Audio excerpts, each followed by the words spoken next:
The heat wasn't just in the air, it was a physical weight. It pressed down on the dusty expanse of the high desert marksmanship center, shimmering in waves off the barrel of every multi-thousand-dollar rifle lined up on the firing line. This was the final day of the All-Army International Sniper Competition, an event unofficially known as the King of the Mile. It was a brutal crucible designed to separate the elite from the merely excellent, a place where legends were forged in cordite and measured in fractions of a millimeter. And into this world of hardened operators, grizzled instructors, and ramrod-straight command staff, walked Sergeant Amelia Thorne. She was not what they expected. Her frame was wiry, not hulking, and her movements were economical, not swaggering. Her rifle, a custom-built bolt-action based on an older, proven chassis, was meticulously maintained but lacked the flashy, state-of-the-art accessories sported by the others. But it wasn't her rifle or her quiet demeanor that drew the first wave of smirks and whispers. It was the vibrant splash of color tied neatly around her head, keeping her sandy brown hair from her face, a bright pink bandana. In a sea of olive drab, desert tan, and tactical black, it was as subtle as a flare in the night. Master Sergeant Rex, Bulldog, Corrigan, the range safety officer and a man whose face seemed permanently chiseled into a scowl of disapproval, saw it from 100 yards away. He nudged the sergeant next to him. "Get a load of that," he grunted, his voice a low rumble of gravel and condescension. "Thought this was a shooting competition, not a charity fun run." The other NCO chuckled, the sound thin and sycophantic. The sentiment rippled down the line of competitors.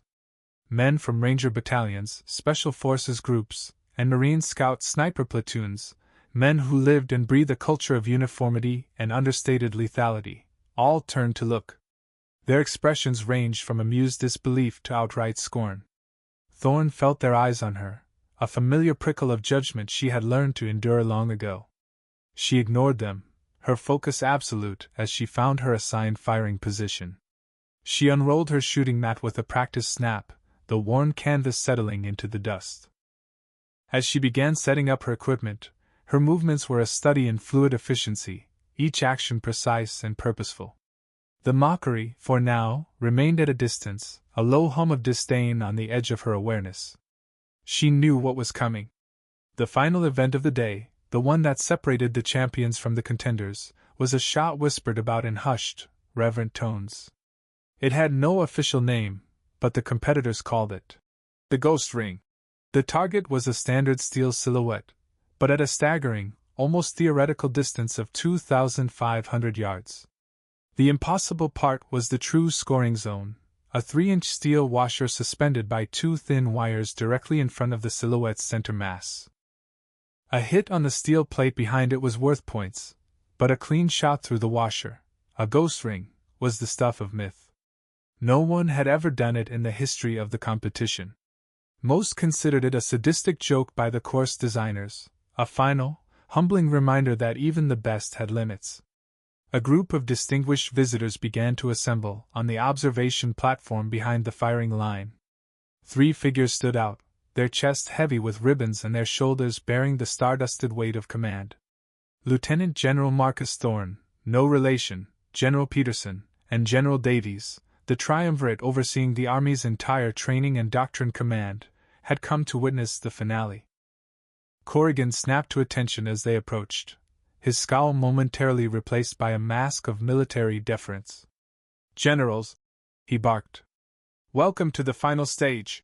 General Thorne, a man whose piercing eyes missed nothing, surveyed the line of shooters. His gaze paused for a fraction of a second on Amelia, his brow furrowing slightly at the sight of the pink bandana. He leaned toward Corrigan. "That's an unusual piece of headgear for this environment, Master Sergeant." Corrigan's smirk returned, subtle but sharp. "Yes, sir. Sergeant Thorne. She's a bit of a departure from the norm. We've been trying to instill a more professional mindset, but old habits die hard, I suppose." The implication hung in the air, thick and poisonous. She wasn't serious, she didn't belong. The generals exchanged a look, a shared, silent judgment passed between them. It was a look of mild amusement, of men so secure in their world that they could afford to be entertained by this small, colorful anomaly. They saw a woman with a pink bandana, and in that single glance, they dismissed her. They had no idea they were about to witness the rewriting of a legend. Amelia, oblivious to the high-level commentary, continued her setup. She adjusted the bipod, settled the rifle stock into her shoulder, and began to read the wind, her eyes scanning the subtle dance of the mirage rising from the desert floor. To her, the pink bandana was not a fashion statement, or an act of rebellion. It was a shield. It was a promise. It was the most important piece of gear she owned. The formal briefing began as the sun climbed higher, its rays sharpening the edges of the distant mountains. Master Sergeant Corrigan stood before the remaining dozen competitors, his jaw set like concrete. He held a clipboard but didn't need it.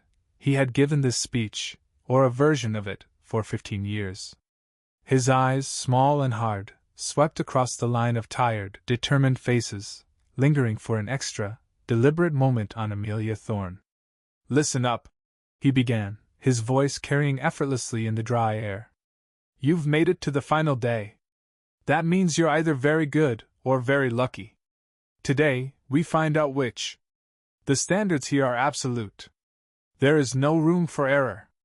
There is no room for individuality. There is only the mission, one rifle, one shooter, one target. We are professionals. We are war fighters. We do not adorn ourselves with distractions." He stared directly at Amelia now, the thinly veiled jab landing with the force of a physical blow. A few of the younger shooters snickered. An older Delta operator simply shook his head, looking away with a sense of weary resignation. He'd seen men like Corrigan before. Amelia met the Master Sergeant's gaze without flinching. Her expression remained neutral, a calm mask that betrayed none of the frustration simmering beneath. She would not give him the satisfaction of a reaction. Respect for the rank, if not the man, was ingrained in her. She simply nodded, a slight, almost imperceptible acknowledgement that she had heard him. Her silence seemed to infuriate Corrigan more than any argument could have. He saw it as defiance, not discipline. He continued, his voice taking on a harder edge. "The initial qualification shots today are at 1,000 and 1,500 yards. Standard stuff for shooters of your caliber. But don't get complacent. The wind out here has a mind of its own. It will find your weaknesses and exploit them. Your dope book is your Bible. Your spotter is your priest. But in the end, it's on you. Any questions?"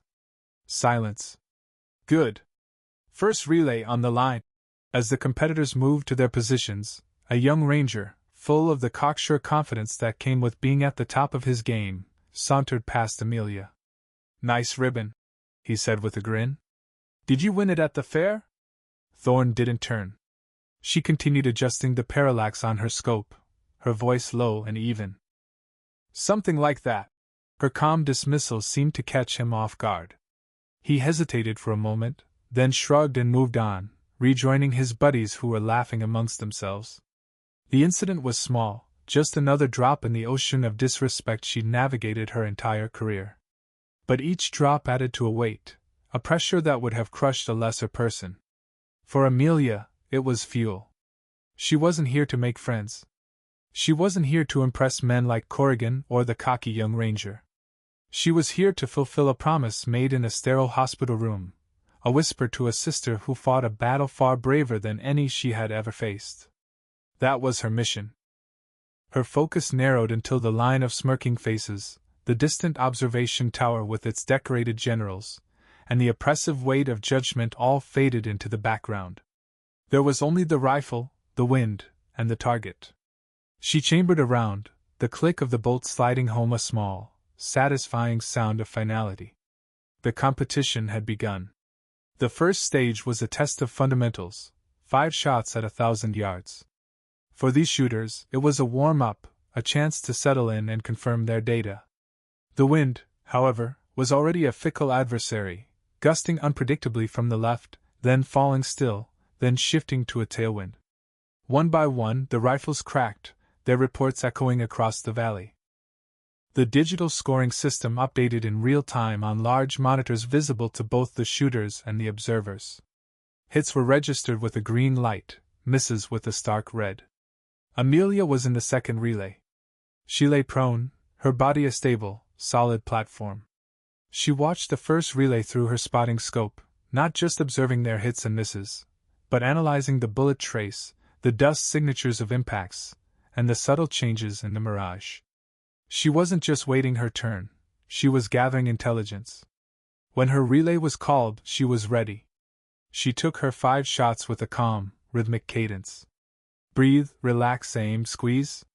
Each shot broke with the clean surprise of a perfect trigger pull. Her spotter, a stoic Marine gunnery sergeant who had yet to say a word to her beyond the necessary calls, confirmed the hits. Impact. Center, a pause. Crack. Impact. Center left. Crack. Impact. Center. After her 5th shot, he lowered his binoculars and looked at her for the first time with something other than professional indifference. Clean run, Sergeant, he said, a note of grudging respect in his voice. On the monitor, her name, Thorne A., lit up with 5 green lights. A perfect score. In the observation tower, General Thorne noted the result. Impressive, he murmured to General Peterson. Consistency is key. Corrigan, standing nearby, interjected quickly. She got lucky with a lull in the wind, sir. Look at the flags. Died right down for her relay. He was quick to offer an external reason for her success, anything to avoid giving her credit. The general simply nodded, accepting the explanation. It was easier to believe in luck than to reconsider a prejudice. The dismissal was mirrored down on the line. The ranger who had mocked her bandana glanced at the scoreboard, then at his own, which showed 4 hits and 1 miss. He scowled. Lucky, he muttered to his friend. The word became a quiet chorus among the skeptics. It was the only explanation that fit their preconceived notions. An outlier. A fluke. It couldn't be skill. They moved back to the 1,500-yard line. The targets were smaller now, the margin for error razor-thin. The wind was a torrent, a swirling, invisible river that could push a bullet yards off course over the mile-long journey. The atmosphere on the line grew tense. The casual confidence of the first stage was gone, replaced by a grim, focused intensity. This was where the field would be thinned. Again, Amelia waited for her relay, her eyes glued to the conditions. She made a minute adjustment to her scope's elevation dial, then another for windage, her fingers moving with the certainty of a surgeon. She trusted her instruments, her training, but most of all, she trusted her intuition, a deep, instinctual understanding of ballistics that couldn't be taught from a manual. It was a gift, honed over thousands of hours of solitary practice on a remote patch of land back home, a legacy from the father who had taught her to read the wind as if it were a language. The 1,500-yard line was a different beast. The distance was great enough that even minor miscalculations in wind speed or spin drift would result in a clean miss. The first relay of shooters struggled. The wind howled, pushing their 338 Lapua and 300 Norma Magnum rounds like toys. Red lights began to populate the scoreboard with alarming frequency. The confident swagger of many competitors evaporated, replaced by frustrated sighs and quiet curses. Master Sergeant Corrigan paced behind the line, his disapproval radiating like heat. "Read the wind, people! It's not that complicated," he barked, though his own eyes betrayed a flicker of uncertainty as he watched the flags whip in 3 different directions at once. When Amelia's relay was called, the wind was at its most treacherous. A heavy crosswind was sweeping across the range, but the mirage shimmering above the ground told her a different story. It flowed left to right, indicating the ground wind was opposing the upper currents. It was a shooter's nightmare, a multi-layered puzzle that demanded a complex hold-off. Her spotter looked grim. Got a 10-mile-per-hour full value from the left, but the mirage is running right. Your call, Thorne. Amelia didn't hesitate. I'll hold for the mirage. It's what the bullet will feel for the first half of the flight. It was a counterintuitive decision, one that went against the obvious indicators. The spotter raised an eyebrow but said nothing. It was her score, not his. She settled behind the rifle, ignoring the whipping wind and focusing on the subtle, watery dance of the air seen through her high-powered scope. She took a breath, let half of it out, and the world seemed to slow down. She pressed the trigger. The rifle bucked against her shoulder. For 2 long seconds, there was only the sound of the wind. Then, a faint tink echoed back, followed a half-second later by the green flash on the monitor. Impact, the spotter said, his voice flat with surprise. Dead center. He looked from his spotting scope to her, then back again. Amelia was already chambering another round, her expression unchanged. She fired her next 4 shots, making tiny, almost imperceptible adjustments between each one, chasing the shifting currents of the air. 4 more green lights appeared next to her name. Another perfect score. This time, the reaction wasn't just whispers of luck. A profound silence fell over the competitors near her. The young ranger stared at the board, his mouth slightly agape. He looked at his own rifle, then at hers, as if trying to find some mechanical explanation for what he had just seen. Luck could account for 1 shot. Maybe 2. But 5 consecutive, perfect shots in these conditions wasn't luck. It was mastery. As she cleared her rifle and prepared to move off the line, Corrigan appeared at her shoulder. His face was a thundercloud. "What kind of calculation are you using, Sergeant?" he demanded, his tone accusatory. "Standard MILDOT, Master Sergeant," she replied respectfully, her voice even. "Just reading the conditions as they present, don't get smart with me," he snarled, lowering his voice so the generals couldn't hear. "I don't know what game you're playing, but this little fairy tale of yours is about to end. The next stage isn't about luck. It's about skill. We'll see how your conditions reading holds up then." He was trying to intimidate her, to plant a seed of doubt. But he was planting it in barren soil. Amelia simply met his glare. "Yes, Master Sergeant. I look forward to it." She gave him a crisp, professional nod, turned, and walked away, leaving him standing there, his face flushed with impotent anger. He had intended to unnerve her, but instead, he had only solidified her resolve. The lines had been drawn, the challenge made explicit. And as she walked back to the staging area, she could feel a change in the air around her. The looks of mockery were being replaced by something else, reluctant, baffled respect. That evening, the atmosphere in the temporary barracks was thick with tension and the smell of gun oil. The field of competitors had been cut in half. The remaining men were quiet, their earlier bravado replaced by a grim focus on the final, monumental task that awaited them in the morning. They cleaned their rifles with religious devotion, their movements precise and practiced. Amelia Thorne sat alone on her cot, an island in the sea of quiet masculinity. No one spoke to her. The invisible wall that had surrounded her since her arrival had now been fortified, not with mockery, but with a new, uncertain apprehension. She was an anomaly they couldn't explain, and it made them uncomfortable. She didn't seem to notice her isolation. From her pack, she pulled a small, worn leather-bound journal and a faded photograph. The photo was of 2 girls, one a teenager with sandy brown hair and a serious expression, the other a few years younger, with a brilliant, uninhibited smile and a bright pink bandana tied in her hair. Amelia traced the edge of the photograph with her thumb, a ghost of a smile touching her own lips. This was her ritual, her source of strength. She opened the journal. On the first page, in neat, careful script, was a quote. "For the race is not to the swift, nor the battle to the strong." The pages were filled not with personal feelings, but with data. Meticulous, hand-drawn charts documenting wind drift, spin drift, temperature sensitivity of powder, and barometric pressure effects on dozens of different loads. It was the work of a lifetime, started by her father, a reclusive gunsmith and bench-rest shooter who had pursued the science of accuracy with an almost mystical passion.